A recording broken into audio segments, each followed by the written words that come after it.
Hello everyone. आज मैं फिर आपके सामने आया हूं ग्रामर का एक जबरदस्त टॉपिक लेकर।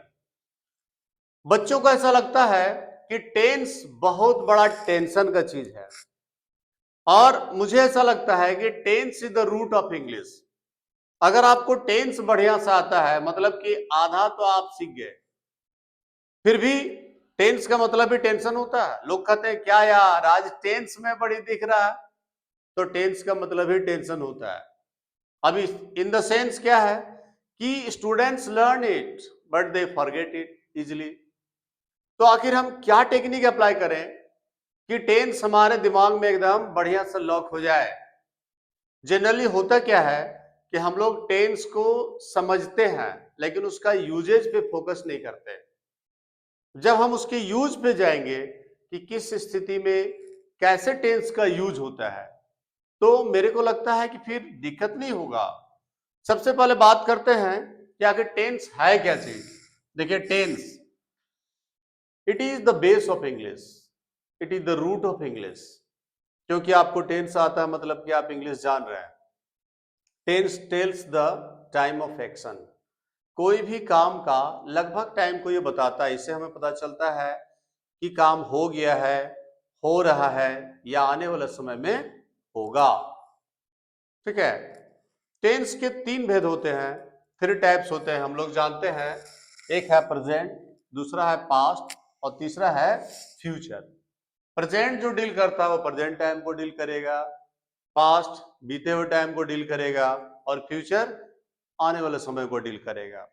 तो हम इस वीडियो में तीनों के सिंपल को, सिंपल प्रेजेंट, सिंपल पास्ट और सिंपल फ्यूचर को डील करेंगे और तीनों को कंपेयर भी करेंगे ताकि आपको इजी से याद हो जाए।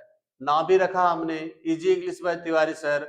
आप इसको कंपेयर करके देखिए, आपके लिए यू यू आसानी से बन जाएगा, आसानी से समझ जाइएगा। तीनों का सिंपल पे बात कर रहे हैं। ये हमारा यहां पर है सिंपल प्रेजेंट, सेकंड में आते हैं हम सिंपल पास्ट और थर्ड में आएंगे सिंपल फ्यूचर। और एक साथ हम लोग कंपेयर करते हुए इसको समझेंगे। दिस योर कि बहुत इजी होगा। सबसे पहले इसका यूज कि आखिर सिंपल प्रेजेंट का यूज क्या है, क्यों इसको प्रोड्यूस किया गया है, क्या इसके पीछे ट्रिक है। तो सबसे पहले हम इसका यूजेज जानेंगे। जब हम इसका यूज जान जाएंगे तो हमको इस समझने में आसानी होगी।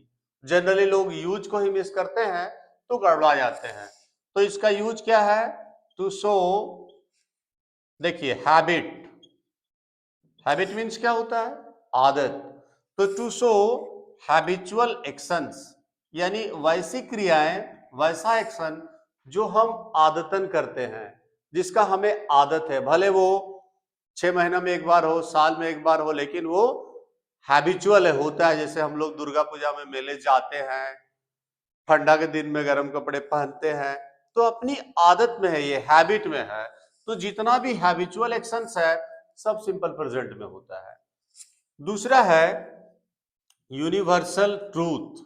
ये यूनिवर्सल ट्रूथ क्या है, विश्वव्यापी सत्य जो जुग जुग से चलता आ रहा। जैसे हम लोग कहते हैं कि सूरज पूरब में उगता है, तो हम ऐसा नहीं बोल सकते ना कि सूरज पूरब में उगता था। या हम ऐसा भी नहीं बोल सकते कि honesty was the best policy, वो अभी भी है। तो honesty is the best policy, क्या है कि आज भी वो बेस्ट पॉलिसी ही है। तो ऐसे सारे यूनिवर्सल ट्रूथ जो है वो सिंपल प्रेजेंट में डील होते हैं। ठीक है। तीसरा है फ्यूचर प्लान। अगर किसी का कोई प्लानिंग है, वो कर चुका है, जैसे कल यहां मोदी जी आएंगे तो फिक्स प्लान है, गाड़ी 10 बजे खुलेगी, फिक्स प्लान है। तो वैसे फिक्स प्लान को भी हम सिंपल प्रेजेंट में दिखाते हैं। उसके बाद एक और आता है न्यूज हेडलाइंस। जैसे हम पाते हैं कि मोदी ने कहा, इंग्लिश का अखबार पढ़िएगा, उसमें लिखता है मोदी सेज। तो क्यों सेज हुआ, क्योंकि न्यूज हेडलाइंस जो बनता है वो सिंपल प्रेजेंट में बनता है। अब आते हैं हम सिंपल पास्ट की ओर। इसका यूज क्या है, आखिर इसको क्यों प्रोड्यूस किया गया है। तो इसका यूजेज में हम पाते हैं to show that the action was over in past. Very simple है, गौर से देख लीजिए। एक्शन क्या है? तो पास्ट में ओवर हो गया, काम खत्म हो गया। ये सिंपल पास्ट डील कर रहा है कि एक्शन जो है वो ओवर हो गया। सिंपल फ्यूचर, इसका यूज क्या है?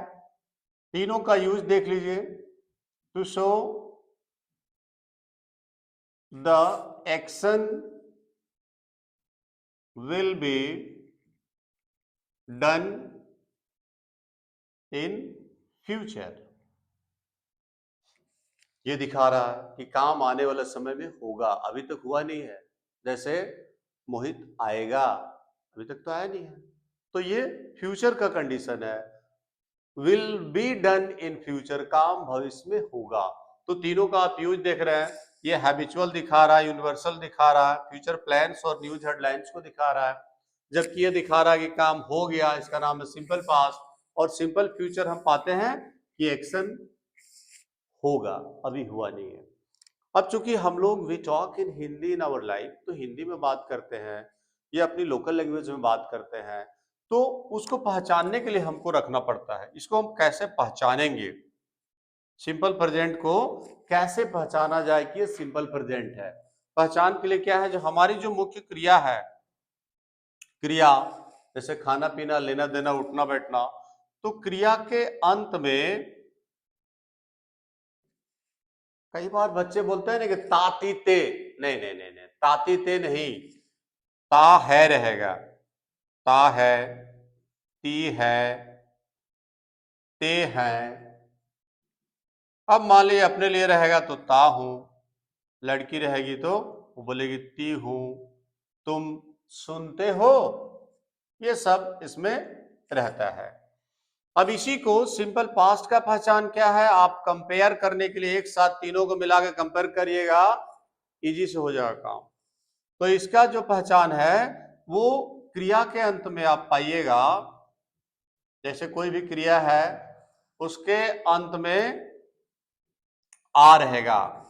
आ का मतलब आ नहीं, जैसे पढ़ से हो गया पढ़ा, लिख से हो गया लिखा, जबकि यहां पर वो था लिखता है, लिखती है, लिखते हैं, लेकिन यहां पर हो गया लिखा। ई यानी लिखी, ए यानी लिखे, और फिर था, थी, थे। दैट मीन्स कि लिखा था, लिखी थी, लिखे थे, ऐसा भी होगा। और इसका बड़ी आसान है। इसमें क्या रहता है? इसमें हम देखते हैं कि क्रिया के अंत में गा, गी और गे, बस। गा, गी, गे। पढ़ेगा, पढ़ेगी, पढ़ेंगे, खाएगा, खाएगी, खाएंगे। तो तीनों को हम यहां से कंपेयर कर पा रहे हैं कि एक ही काम है। रवि पढ़ता है, रवि पढ़ा और रवि पढ़ेगा। तीनों सिंपल डील हो रहा है। अब बनाएंगे कैसे, स्ट्रक्चर्स कैसे बनाएंगे? तो अगर ये पॉजिटिव सेंटेंस का डीलिंग होगा, मान लो कि पॉजिटिव सेंटेंस है, तो सब्जेक्ट होगा, जो काम कर रहा है, जो डूअर है, जो सब्जेक्ट है, उसको पहले देंगे हम। जैसे I, you, he, she, it, this, that, जो भी सब्जेक्ट होगा वो आएगा। उसके बाद वर्ब का बेस फॉर्म V1 या V5। देखिए V1 गो का रूप हो गया, गो, कम, प्ले, ईट, लाफ। और V5 जो होता है जिसमें हम SES लगाकर उसको सिंगुलर बनाते हैं, वो रूप रहेगा। यानी दो चीज इसमें डील करते हैं। इसमें इजेमार का जरूरत नहीं पड़ता। इजेमार तभी आएगा जब उसमें मेन वर्ब नहीं रहेगा। जैसे आई एम हैप्पी, वो भी ठीक है, लेकिन हैप्पी वर्ब नहीं है। जब मेन वर्ब होगा तो सिर्फ V1 या V5, दैट मीन्स गो चाहे गोज, कम या कम्स, राइट या राइट्स, दो ही चीज को आपको अप्लाई करना है। उसके बाद जो है वो ऑब्जेक्ट आ जाएगा। वेरी सिंपल हो गया। लेकिन बात करें अगर हम सिंपल पास्ट की, तो इसका हम पॉजिटिव में क्या पाते हैं? ये बड़ी आसान चीज है। और मैं आपको क्लियर कर दूं, यहां पे जितने भी क्वेश्चन आंसर्स बनते हैं, सारे क्वेश्चंस का आंसर इसी टेंस में आपको डील करना है। चाहे वो कोई भी चैप्टर का हो। जनरली क्वेश्चंस पास्ट में पूछे जाते हैं and we write answer in past tense. तो कैसे बनेगा, आप सब्जेक्ट ले लिए, सब्जेक्ट के बाद आपके पास वर्ब टू का प्रयोग होगा, फिर आप ऑब्जेक्ट देंगे। ये वर्ब टू जैसे कि मान लीजिए गो से आपका वेंट वाला रूप में आएगा, टेक से टुक वाला रूप में आएगा, यानी वर्ब टू आपको लगाना है यहाँ पे, ठीक है। रही सवाल सिंपल फ्यूचर का, तो इसमें हम क्या पाते हैं कि सब्जेक्ट के बाद विल या शैल का यूज करेंगे, फिर जाके वर्ब वन देंगे, फिर ऑब्जेक्ट देंगे। और से देख सकते हैं आप शैल और विल। इसमें ध्यान ये रखना है कि हम शैल कहां लगाएंगे, विल कहां लगाएंगे। आई और वी के साथ शैल का प्रयोग होता है, बाकी कुछ भी रहता है तो विल लगता है। अगर वाक्य में अवश्य रहेगा, जरूर रहेगा, धमकी या वादा रहेगा, तो आई और वी में विल, बाकी में शैल हो जाएगा, पलट जाएगा। यहां तो कोई टेंशन ही नहीं है, सबको V2 देना है, सिंपल पास्ट में कोई टेंशन नहीं है, सबसे इजी यही है। खाली आपको V2 याद करना पड़ेगा, क्योंकि ब्रेक तो verb two broke, think, thought, इसको रटना पड़ेगा, तब आप स्मूथली स्कोर उठा पाइएगा, ठीक है। नहीं तो होगा क्या, मैक आप लिख दीजिएगा मैकेड, गॉड ने धरती बनाई तो गॉड मैकेड, ये मैकेड कर दिया, सब गड़बड़ा जाएगा। आपको मेड याद रखना होगा कि बनाई यानी मैकेड नहीं, मेड का यूज है, ठीक है। वर्ब टू थोड़ा सा देख लीजिएगा। इसमें क्या फंडा है, इसमें दो आइटम्स आपके पास है सिंपल प्रेजेंट में, एक गो लगाना, एक गोज लगाना, यानी V1 और V5। तो इसको यूं समझिए, जो सब्जेक्ट हमारा इज लेता है, इज चूंकि हम इसमें लगा नहीं रहे हैं, तो जो सब्जेक्ट इज लेता है, कंसेप्ट को समझ लीजिए, जो सब्जेक्ट इज लेगा वही सब्जेक्ट गोज लेगा, क्योंकि आप इज लगा नहीं पा रहे हैं, तो इज के जगह पे आप गोज लगा के एस उसको दे दीजिएगा। यानी जब सब्जेक्ट हमारा सिंगुलर रहता है, इज वाला सब्जेक्ट है, उसको इज नहीं लगा के हम एस लगा देंगे। जैसे द काउ इज गुड, तब इज तो यहां नहीं हम लगा रहे हैं, द काउ रन्स हो जाएगा, रन नहीं होगा। आई के साथ देखिए बहुत लोग कंफ्यूज आते हैं ना, कभी कभी बच्चों की कॉपी में दिखता है कि आई के साथ भी थोड़ा सा गड़बड़ी हो गया। वेरी सिंपल, क्या आई के साथ इज लगता है, नहीं लगता है, तो फिर आई के साथ गोज भी नहीं लगेगा। यू के साथ इज लगता है, अब बोलेगा नहीं, तो जब यू के साथ इज नहीं लगता तो यू के साथ आप प्लेज नहीं लिखिएगा, प्ले लिखिएगा, या बोलते समय भी प्ले का यूज करिएगा। आई प्ले, यू प्ले, क्योंकि ना आई में इज लगा और ना ही यू में इज लगा। तो वेरी सिंपल मेथड हो गया कि हम इसमें जो एस ले रहा है उसी के साथ हम एस लगा रहे हैं। वेरी इजी जिसको बोलते हैं, वेरी इजी। एस वाले को एस दे रहे हैं और एस वाला जो नहीं है उसको नहीं दे रहे हैं। एक छोटा सा एग्जाम्पल से लेते हैं, तीनों को मिलाते हैं, ठीक है। छोटा सा एग्जाम्पल यहां से ले रहे हैं, जैसे रवि एक पत्र लिखता है, वेरी सिंपल, रवि एक पत्र लिखता है। जब यहां पर आते हैं सिंपल प्रेजेंट में, ता है ती है में, तो लिखता है, दैट मीन्स कि रवि राइट्स अ लेटर। ये कितना इजी बन गया, राइट्स अ लेटर। और यही बात रवि ने एक पत्र लिखा, तो आप इसको क्या करिएगा, तो वही बात जो है रवि रॉट अ लेटर। देखिए इजी हो गया, रवि रॉट, आपने वर्ब टू का प्रयोग कर दिया। अब इसी बात को वहां पर लाएंगे हम, रवि एक पत्र लिखेगा, तो आप रवि के साथ विल लगाइएगा, Ravi will write a letter. अब देखिए तीनों आप कंपेयर कर पाइएगा, जहां पे रवि के साथ हम सिंपल प्रेजेंट में रवि राइट्स का यूज किए थे, राइट्स, इसमें एस देना बहुत जरूरी है क्योंकि रवि के साथ इज लगता है, इज वाले को हम एस देते हैं, तो रवि राइट्स अ लेटर। इसमें क्या हुआ कि हम एस लगाए, ये ध्यान देना पड़ेगा। लोग बोलते हैं first person, second person, this that, वो सब नए दिमाग में लेना है कि थर्ड पर्सन सिंगुलर रहेगा तो एस लगाएंगे। बाय चांस आप पर्सन भूल गए, बाय चांस कंसेप्ट से उतर रहा है, तो आपके लिए सिंपल वेरी बेस्ट मेथड क्या हो गया कि वो सब्जेक्ट इज लेता है क्या, अगर वो इज लेगा तो उसको हम एस देंगे, अगर नहीं लेगा तो फिर हम उसको एस नहीं देंगे, क्योंकि एस वाले को ही एस मिलता है। याद रह जाएगा। अब देखिए और कंपैरिजन में लाते हैं हम थोड़ा सा इसको, ठीक है, और थोड़ा सा और इसको इजी करते हैं। आप एक स्क्रीनशॉट लीजिए ताकि आपको इजी से कॉपी वगैरह में लिखने में सुविधा होगा। आप एक बार इसको स्क्रीनशॉट लीजिए। देखिए मैं इसका अब निगेटिव की ओर मूव कर रहा हूं। जैसे मान लीजिए इसको हम निगेटिव सेंटेंस में पलटेंगे तो कैसे पलटेंगे। आई होप आपने स्क्रीनशॉट ले लिया होगा। मैं आगे की ओर बढ़ रहा हूं, सिंपल प्रेजेंट का निगेटिव की ओर बढ़ रहे हैं, ठीक है। यूज डिलीट हो गया।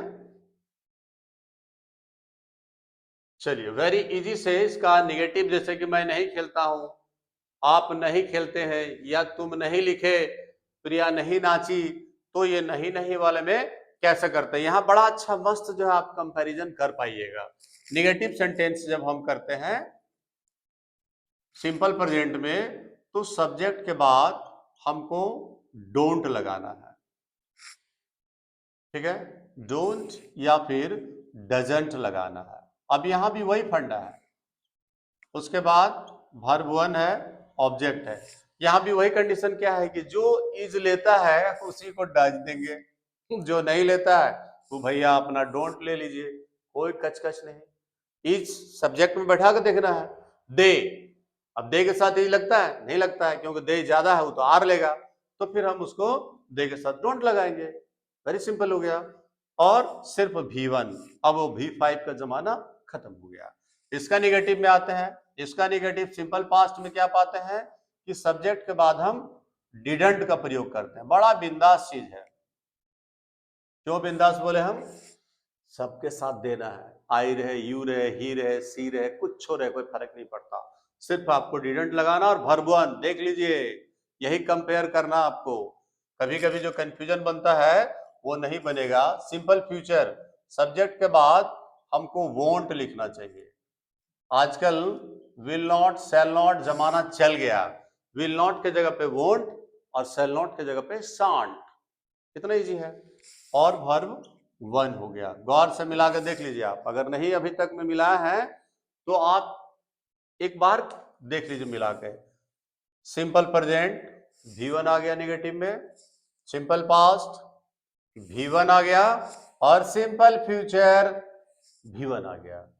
यानी जैसे ही आप निगेटिव करते हैं, क्वेश्चन करते हैं, आपके पास डू डज चाहे डीड या विल सेल के साथ नॉट आपने कुछ लगा लिया और फिर आपका ये स्मूथली V1 में चल गया, ठीक है। आगे अगर मान लीजिए क्वेश्चन में डील करना, आपको क्वेश्चन में डील करिएगा। एक स्टाइल होता है फर्स्ट इंट्रोगेटिव। फर्स्ट इंट्रोगेटिव में शुरू में ही क्या रहता है। हम इससे पहले भी वीडियो में बताए थे कि इंग्लिश इसलिए भी पेचीदा है कि क्या का इंग्लिश वाट है और लगाना नहीं है। तो शुरू में अगर क्या रहेगा, आपको डू डज से स्टार्ट कर देना है।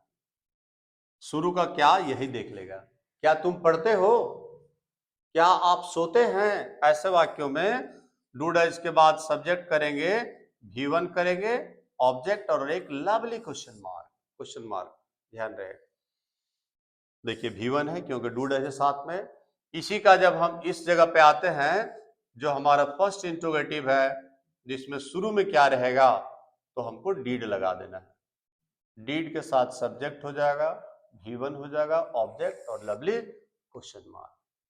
जबकि इसी को यहां पे डील करेंगे फर्स्ट इंट्रोगेटिव, जिसमें शुरू में क्या रहता है, फ्यूचर में, सिंपल फ्यूचर में, तो विल सेल आगे चल जाएगा। फिर सब्जेक्ट हो गया, V1 हो गया, ऑब्जेक्ट हो गया, क्वेश्चन मार्क हो गया, स्मूथली डील हो गया, ठीक है। अब चाहे तो हम लोग इसका थोड़ा सा और डिलीट करते हैं। आप स्क्रीनशॉट ले लीजिए। तीनों का पहचान को डिलीट कर दिए ताकि स्पेस बन जाए और आप स्मूथली इसको क्लियर कट कर सके। देखिए लाइक, सब्सक्राइब और शेयर करना भूलिएगा नहीं, क्योंकि अभी इसमें हम कुछ स्टार्ट किए हैं, नए रूप में है। तो आपका सहयोग, आपका सपोर्ट का हमको पूरी उम्मीद है और मिल भी रहा है। आपका जबरदस्त सपोर्ट है, इसके लिए आपको एक बार हम थैंक यू भी करेंगे। अब बात आती है सेकेंड इंट्रोगेटिव की। सेकेंड इंट्रोगेटिव में क्या होता है कि इसमें सबसे पहले हम WH वर्ड देते हैं। WH वर्ड में आपका जितना भी क्वेश्चन वाला हो गया, जैसे कब है, कहाँ है, क्यों है, या अंदर में क्या रहेगा, अंदर में ध्यान रहे शुरू का क्या में आप डू डैश से डील किए थे, अंदर में क्या रहेगा तो आपको वाट लगाना है। ठीक है, आप आराम से स्मूथली हम फिर जो है जैसे कि इसी चीज को लगाते हैं। ठीक है, जैसे WH वर्ड आ गया, उसके बाद फिर डू डैश, यानी आप अगर कम दिमाग लगाना चाहते हैं, ज्यादा दिमाग नहीं लगाना चाहते हैं, तो देखिए वेरी सिंपल आपको यहां पे कर दे रहे हैं। WH वर्ड के बाद डू डैश, फिर सब्जेक्ट, V1 ऑब्जेक्ट। गौर से देखिए, तो गौर से देखिए, WH के बाद यही चीज आ जाता है, जो हमारा फर्स्ट इंट्रोगेटिव है वही आ जाएगा। यानी जब हम सेकेंड इंट्रोगेटिव बनाते हैं तो सेकेंड इंट्रोगेटिव में क्या पाते हैं कि WH वर्ड हो गया, और WH वर्ड के बाद वापस हमारा जो फर्स्ट इंट्रोगेटिव है उसको जोड़ दीजिए आप। ठीक है, स्मूथली सेकेंड इंट्रोगेटिव हो जाएगा। कुछ नहीं करना आपको, केवल आप WH वर्ड डाल दिए, फर्स्ट इंट्रोगेटिव डाल दीजिए, यहाँ पे डीड है, सिंपल पास्ट में सब्जेक्ट है, V1 ऑब्जेक्ट है, तो स्मूथली हो जाएगा। और इसमें भी वही करना आपको। आप सेकेंड इंट्रोगेटिव में गए हैं तो आपको WH वर्ड आपने लिख दिया, और WH वर्ड के बाद फर्स्ट इंट्रोगेटिव को आप उसमें ऐड कर दीजिएगा। देखिएगा आपका कब, कहाँ, क्यों, कैसे सब बैठ जाएगा। एग्जाम्पल के माध्यम से थोड़ा सा और हम क्लियर करते हैं इसको। ठीक है, एग्जाम्पल जब आ जाएगा तो आपके लिए इजी हो जाएगा। ठीक है, तो पॉजिटिव वाला डिलीट हो गया, चूंकि हम लोग आए हैं इंट्रोगेटिव तक पहुंच गया है, सेकेंड इंट्रोगेटिव में है। देखिए, जैसे क्या तुम खाते हो, तो ये हमारा फर्स्ट इंट्रोगेटिव है। फर्स्ट क्यों फर्स्ट है, क्योंकि शुरू में क्या है, इसका जवाब यस और नो होगा। क्या तुम खाते हो, तो इसका हो जाएगा डू यू ईट। क्या तुम पढ़ते हो, डू यू रीड। क्या रवि खेलता है, तो अब रवि के साथ ईज वाला है, तो डज रवि प्ले। कोई दिक्कत नहीं। इसी चीज को हम यहां पे लाते हैं, फर्स्ट इंट्रोगेटिव का पहला प्रैक्टिस हो रहा है। क्या तुम खाते हो, क्या तुम खाए। कभी कभी हम पूछते हैं ना कि क्या भाई खा लिए, तो अब इसमें डीड का प्रयोग हो गया, did you eat. Question mark देना नहीं भूलना है। और यहां पर आता है सिंपल फ्यूचर में, क्या तुम खाओगे। अब आप एक चीज अगर क्लियर कर लिए, क्या तुम खाओगे, तो फ्यूचर में इसी चीज को हम करेंगे कि क्या तुम खाओगे। तो वैसे सिचुएशन में क्या हो जाएगा, शुरू में क्या है यानी फर्स्ट इंट्रोगेटिव है, तो विल यू ईट। कभी कभी तो हम बोलते हैं क्या भाई क्या तुम खाओगे, विल यू ईट। कितना, अब आप इसको स्थिरता के साथ देखिए। फर्स्ट इंट्रोगेटिव में हमारा डूडा जाया सिंपल प्रेजेंट में, यहाँ पे डीड आया, और यही फ्यूचर में हमने विल लगाया। लेकिन जब हम सेकेंड इंट्रोगेटिव में आते हैं, सेकेंड इंट्रोगेटिव में क्या हो गया कि इसमें हमारे पास कब, कहां, क्यों, कैसे रहेगा। अब है क्या तुम खाते हो, उसके जगह पे तुम क्या खाते हो, प्रश्न आ गया, तुम क्या खाते हो। आपको इसमें दिखाना होगा वाट का प्रयोग, क्योंकि इसका आंसर पूरा है। तब आप ऐसा नहीं कि डू से स्टार्ट करिएगा। और वाट लिखने के बाद हम बोले हैं कि आप फर्स्ट इंट्रोगेटिव को ले आइए, तो ले आइए, व्हाट डू यू ईट। अब तुम क्यों खाते हो, तो व्हाई डू यू ईट। तुम कैसे खाते हो, हाउ डू यू ईट। तुम कब खाते हो, व्हेन डू यू ईट। वो सारा चीज खाली आपको ये पलटते जाना है, ये बैठे रहेगा। इसी चीज को हम इसमें आते हैं सेकेंड इंट्रोगेटिव में। इसमें हो गया जैसे क्या तुम खाए, तो अंदर से अब आ गया तुम क्या खाए। तो तुम क्या खाए या तुमने क्या खाया, ऐसे स्थिति में हम व्हाट का प्रयोग कर दिए। व्हाट डिड यू, डिड का प्रयोग हो गया, व्हाट डिड यू ईट। और यही चीज यहां पर आ गया कि तुम क्या खाओगे। पूछो, पूछ दिए मान लो कि तुम क्या खाओगे, लड्डू या पेड़ा। सर केक वे खिला दीजिएगा। हम बहुत जगह बात आ रही है कि सर आप जो अभी 1K का केक काटे और खाली स्क्रीन में दिखाए हैं वही खिला दीजिए। अरे यार स्क्रीन में दिखाए थे उसको फिल कर लो, अब तक मेरी पहुंच नहीं है, लेकिन आप उसको फील कर लीजिए। तो तुम क्या खाओगे? तो इसमें हम व्हाट का प्रयोग करेंगे। What will you eat. अब अगर कंडीशन ऐसा भी रहा कि इसमें निगेटिव इंट्रोगेटिव भी है, तो ज्यादा टेंशन नहीं लेना है, क्योंकि आपको 6 स्टेप समझने की जरूरत नहीं है, इतना काफी है आपके लिए। अगर इसमें नॉट कहीं टच करेगा, जहां के लिए, जैसे क्या तुम नहीं खाते हो, तो इसी पे आप डोंट मार दीजिए। तुम क्या नहीं खाते हो, तो यहां पे डोंट मार दीजिए। कुछ नहीं करना आपको अलग से। और लोग बोलते हैं सुपर 6 सीखना होगा, 6 तरह के सेंटेंसेस सीखने होंगे, टाइप सीखने होंगे, जरूरत नहीं है। 4 सीख गए। क्या तुम खाए, डिड यू ईट। क्या तुम नहीं खाए, तो डिडंट कर दीजिए, आप इसी पे नोट को साट दीजिए। जो ये डिडंट वाला स्टाइल है, इसको यहां ले आइए ना। तुम क्या नहीं खाए, तो व्हाट डिडंट यू ईट, आप इस पर ले आइए। आपको अलग से और सीखने की जरूरत नहीं। जब क्वेश्चन के साथ अटैच नहीं रहेगा, तो जो उसका हेल्पिंग वर्ब है, डू, डज, डीड या विल, सेल, उसके साथ नोट को साट दीजिएगा। ध्यान रहे कि विल, सेल में हम वॉन्ट, शांट का प्रयोग करते हैं। ठीक है। अब इसको अगर आप गौर से कंपेयर करिएगा, तो आपका तीनों सिंपल क्लियर हो गया। सिंपल प्रेजेंट आप सीख गए, सिंपल पास्ट सीख गए, और सिंपल फ्यूचर भी सीख गए। ठीक है। अब आने वाले वीडियो में हम इसका कंटिन्यूअस फॉर्म बताएंगे। जुड़े रहिए, सीखते रहिए, और लोगों को भी बताइए कि easy English by Tiwari sir में, तिवारी सर कोशिश में लगे हैं कि क्षेत्र में जो है बच्चे स्मूथली अंग्रेजी सीख जाएं, बोलने सीख जाएं और लिखने सीख जाएं। तो मिलते हैं नेक्स्ट वीडियो में, तब तक के लिए बाय बाय।